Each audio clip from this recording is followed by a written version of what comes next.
Team India captain Rohit Sharma సంచలన నిర్ణయం తీసుకున్నాడు. టెస్ట్ ఫార్మాట్కు రిటైర్మెంట్ ప్రకటించాడు. బుధవారం సింపుల్గా తన ఇన్స్టాగ్రామ్ స్టోరీలో తన నిర్ణయాన్ని వెల్లడించాడు. అందులో ఏముందంటే, అందరికీ నమస్కారం, నేను టెస్ట్ క్రికెట్ నుంచి తప్పుకుంటున్నా. సుదీర్ఘ ఫార్మాట్లో భారత జట్టుకు ప్రాతినిధ్యం వహించడాన్ని గౌరవంగా భావిస్తున్నా. ఈ నా ప్రయాణంలో నాపై చూపించిన ప్రేమ మద్దతుకు ధన్యవాదాలు. వన్డే ఫార్మాట్లో కొనసాగుతాను అని రోహిత్ శర్మ తన ఇన్స్టా స్టోరీలో రాసుకొచ్చాడు. అకస్మాత్తుగా రోహిత్ శర్మ రిటైర్మెంట్ ప్రకటించడంతో అభిమానులంతా షాక్ అవుతున్నారు. టీమిండియా టెస్ట్ కెప్టెన్సీ బాధ్యతల నుంచి రోహిత్ శర్మను తప్పించేందుకు సెలెక్టర్లు సిద్ధమయ్యారని బుధవారం నేషనల్ మీడియాలో చాలా రూమర్స్ అయితే వచ్చాయి. ఈ వార్తలు వచ్చిన కాసేపటికి రోహిత్ శర్మ రిటైర్మెంట్ ప్రకటించడంతో అనేక అనుమానాలు పుట్టుకొస్తున్నాయి. సెలెక్టర్ల నిర్ణయం నచ్చకపోవడం వల్లే రోహిత్ శర్మ వీడ్కోలు పలకడనే అభిప్రాయం బలంగా వినిపిస్తుంది. వాస్తవానికి టెస్ట్ ఫార్మాట్లో ఇంకొన్నాళ్ళు కొనసాగాలని రోహిత్ శర్మ భావించాడు. ఐసీసీ ఛాంపియన్స్ ట్రోఫీ అనంతరం ఒక ఇంటర్వ్యూలో కూడా ఇంగ్లాండ్ పర్యటన గురించి ఆసక్తికర విషయాలు పంచుకున్నాడు. ఈ సిరీస్లో టీమిండియా రాణించాలంటే జస్ప్రీత్ బుమ్రా, మహమ్మద్ సిరాజ్, మహమ్మద్ షమీలు ఫిట్గా ఉండడం కీలకమని చెప్పాడు.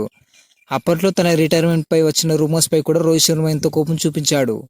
ఆటగాళ్ల రిటైర్మెంట్ను పెన్ను పేపర్తో పట్టుకొని ఖరారు చేయలేమని మీడియా ప్రతినిధులను సైతం నిలదీశాడు. ఈ క్రమంలోనే రోహిత్ శర్మ ఇంగ్లాండ్తో 5 టెస్టుల సిరీస్ ఆడతారని అంతా అనుకున్నారు. అయితే రోహిత్ శర్మతో టచ్లో ఉన్న సెలెక్టర్లు అతని టెస్ట్ ఫార్మాట్ కెప్టెన్సీ బాధ్యతల నుంచి తప్పుకోవాలని సూచించినట్లు ఒక నేషనల్ మీడియా అయితే పేర్కొంది. కేవలం ఆటగాడిగా మాత్రమే ఇంగ్లాండ్ పర్యటనకు వెళ్లాలని సూచించారంట.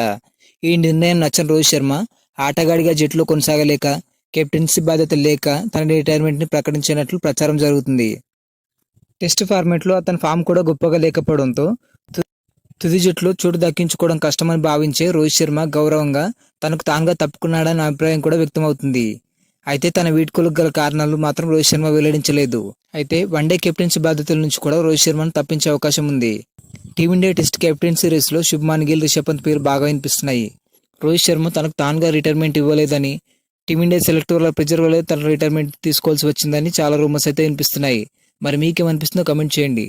ఈ వీడియో నచ్చినట్లయితే లైక్ చేయండి. మరిన్ని అప్డేట్స్ కోసం మన ఛానల్ని సబ్స్క్రైబ్ చేసుకోండి.